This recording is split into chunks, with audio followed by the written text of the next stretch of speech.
warahmatullahi wabarakatuh. Nama saya Eli Prasetyawati dari SD Negeri 2 Sendang Baru, calon guru penggerak angkatan 7 dari Kabupaten Lampung Tengah.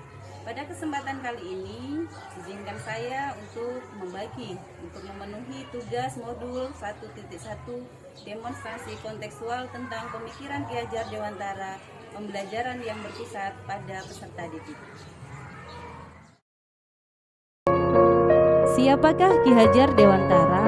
Ki Hajar Dewantara adalah bangsawan Jawa, aktivis pergerakan kemerdekaan Indonesia, kolumnis, politisi, dan pelopor pendidikan bagi kaum pribumi Indonesia dari zaman penjajahan Belanda. Ia adalah pendiri perguruan Taman Siswa, suatu lembaga pendidikan yang memberikan kesempatan bagi para pribumi untuk bisa memperoleh hak pendidikan seperti halnya para priai maupun orang-orang Belanda. Dasar-dasar pendidikan. Yang pertama, menuntun.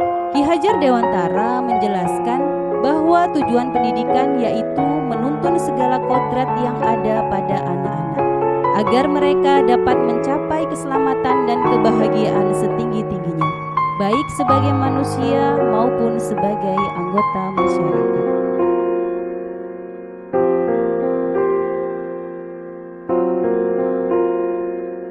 Dalam proses menuntun, anak diberikan kebebasan, namun pendidik sebagai pamong dalam memberi tuntunan dan arahan agar anak bisa tidak kehilangan arah dan membahayakan dirinya.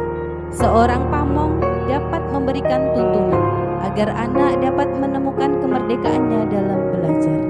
Ki Hajar Dewantara juga mengingatkan para pendidik untuk tetap terbuka, namun tetap waspada terhadap perubahan-perubahan yang terjadi.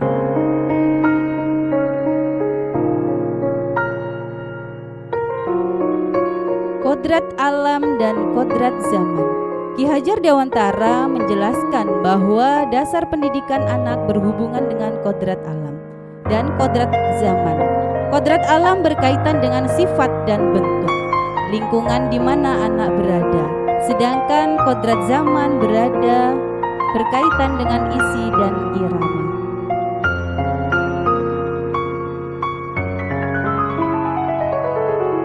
Hajar Dewantara hendak mengingatkan pendidik bahwa pendidikan anak sejatinya menuntut anak mencapai kekuatan kodratnya sesuai dengan alam dan zaman.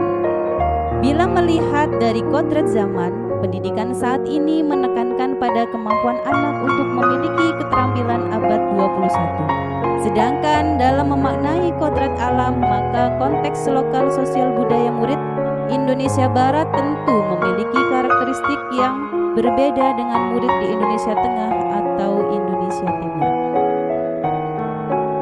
Budi pekerti.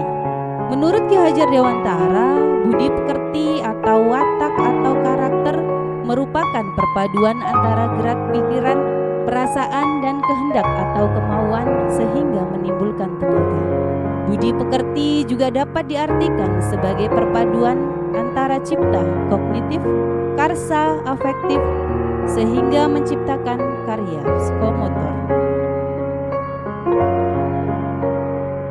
Trilogi pendidikan Ki Hajar Dewantara. Ingarso Sung Tulodo. Semboyan ini memiliki makna, bila berada di depan, hendaklah memberikan teladan yang baik. Inti dari semboyan ini, para pendidik harus senantiasa mengupayakan bimbingan kepada para siswanya untuk menjadi seorang pemimpin yang dapat memberikan teladan dan menjadi panutan. Ing Madyo Mangunkarso.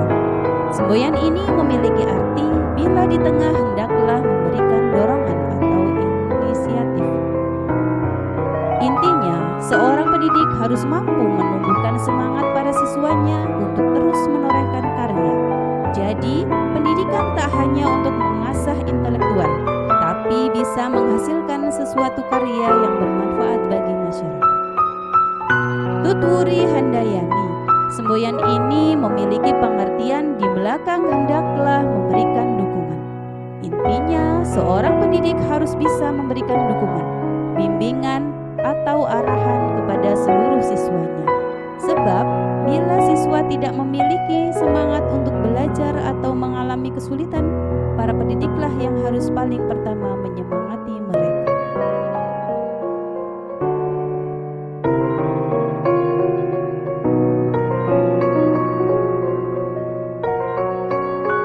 Kesimpulan. Berdasarkan uraian tersebut, maka dapat disimpulkan bahwa pendidikan yang berpihak pada anak adalah pendidikan yang berorientasi kepada anak. Tujuan dari pendidikan tidak lain dan tidak bukan adalah murid, dan murid. Berdasarkan pemikiran Ki Hajar Dewantara tersebut, apa saja yang telah saya terapkan pada proses pembelajaran terhadap siswa? Yang pertama yaitu mengadakan pembelajaran yang menyenangkan.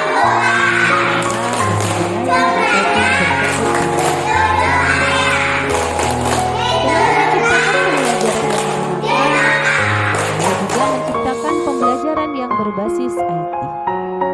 Mengadakan pembiasaan diantaranya menghafal surat-surat pendek sebelum belajar. Mengadakan bersama para warga jalan gak apa-apa. Ayo iya kita terima kasih ya. Terima kasih anak saya. Terus nanti ke kelas langsung ngambil bentuknya. Ya, habis ini ke kelas langsung ngambil bentuknya. Nanti akan dibaca oleh Pak Guru istilahnya dan Guru. Siapa yang bawa? Jangan salah nggak apa-apa, nggak masalah ya.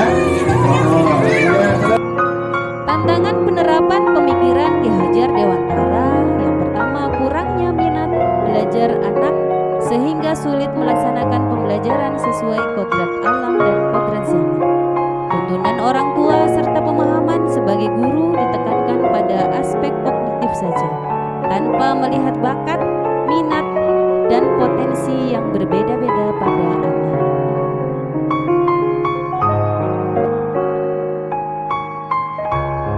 Solusi penerapan pemikiran Ki Hajar Dewantara: melatih metode pembelajaran yang menyenangkan dan memahami karakter anak serta bermain sambil belajar. Sosialisasi pertemuan dengan orang tua terkait tujuan kegiatan. Demikian yang dapat saya sampaikan. Sekian dan terima kasih. Salam dan bahagia. Wassalamualaikum warahmatullahi wabarakatuh.